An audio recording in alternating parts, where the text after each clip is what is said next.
Welcome back to school, everybody. It's been a while. I'm so happy that we're all actually going to be in a classroom.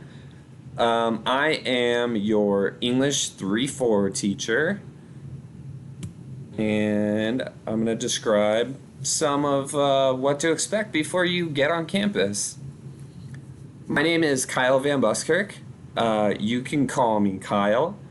It's not weird to me. It's my name. I've been called it my entire life. Feel free to use it. Mr. Van Buskirk. My last name is difficult for a lot of people to say, so if you want to just shorten that thing up to Mr. VB, that's cool with me too. Pretty much whatever works for you, as long as it's somewhere in this category of real names. Unless we come up with a sweet nickname. What to expect this week? Don't ask me why I use this background. I don't know what these shadow people are doing, but it looks exciting. So this week, we're going to do a lot of community building. Our class, each period, is a community unto itself, and we're a community on campus within the community of Maryvale.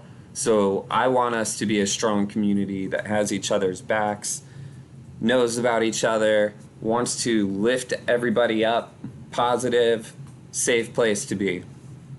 So we're going to do a lot of community building. If you want to get a sneak peek of what our community building circles are going to look like, you're in luck. Check it out.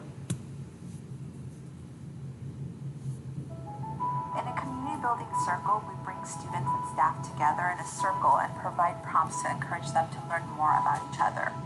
The idea is to make deeper connections with one another so that in the future, if a conflict does arise, we use the connections that we've made to solve the problem.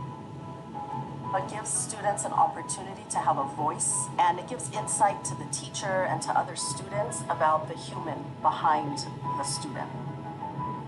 Community building circles are basically when your peers and your classmates all group up in a circle and talk about certain things like what school you're going to, certain details like what your favorite color is, how you felt in general about the year.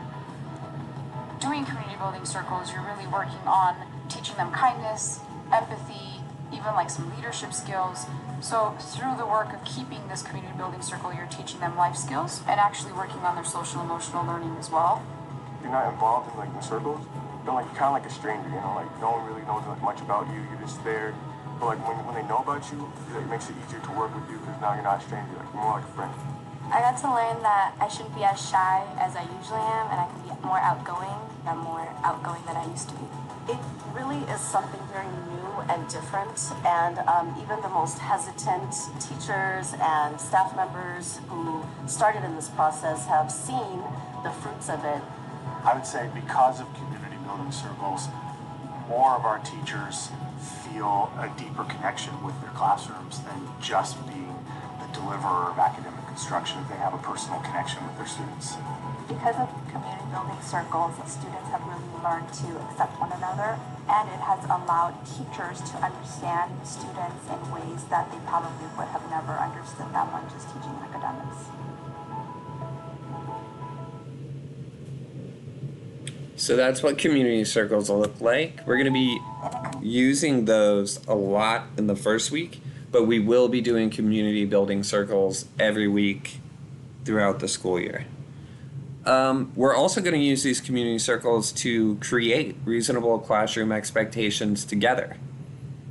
So in our class, we're not going to have rules. We are going to have reasonable classroom expectations, and the entire class is going to be a part of creating that with me.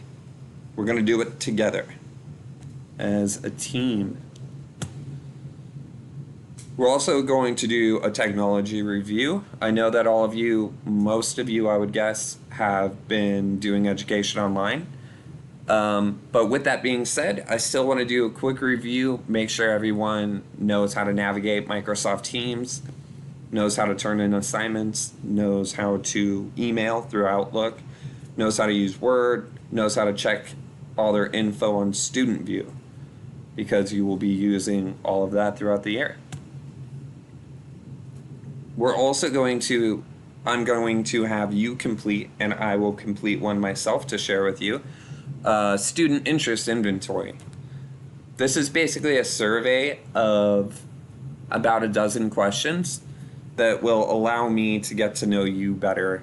And I'm going to use that information to build lessons and activities so that they're meaningful to each of you individually, instead of just coming up with some weird assignment with weird reading that has literally nothing to do with your life and nothing to do with anything that you care about.